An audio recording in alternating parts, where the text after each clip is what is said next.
Айлық тап, ақша тап, бирок эч кимге айтпа. Бизнес кыл, өнүгүп кет, өсүп кет, бирок эч кимге айтпа.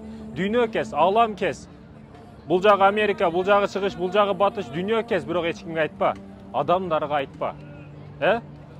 Урматтуу мекендешим, өнүгөс, эч кимге айтпа.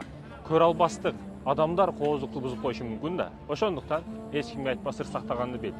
Ишенип досуң деп бирөөгө сырыңды айтасың. Бирок ишенип айткан досуңдун жакын досу болушу мүмкүн да. Эки адам билген сыр эмес, көбүрөөк сыр сактаганды бил. Эркек киши өнүгөм десе эң биринчи тилин тыйыш керек. Тилди тый. Сүрдүү көрүнөсүн ар дайым. Экинчиси, көп жыртаңдаба, жыпырык болбо, көп күлбө. Эмне үчүн күлөсүң? Дүйнө жүзү мусулман болуп кеткени үчүнбү?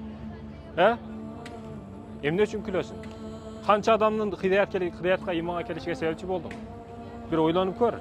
Бүгүн жашооңдо результат жок. Же спортто өзүң көрсөтпөдүң, же стройкада өзүң көрсөтпөдүң, же бир саясатта өзүң көрсөтпөдүң.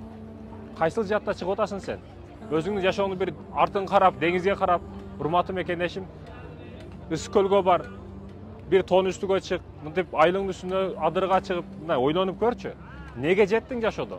Бир нерсе кылып атасыңбы өзүң үчүн, өзгөлөр үчүн? Бул маселеде катуу ойлон. Аракет кыл, ийгиликке жет.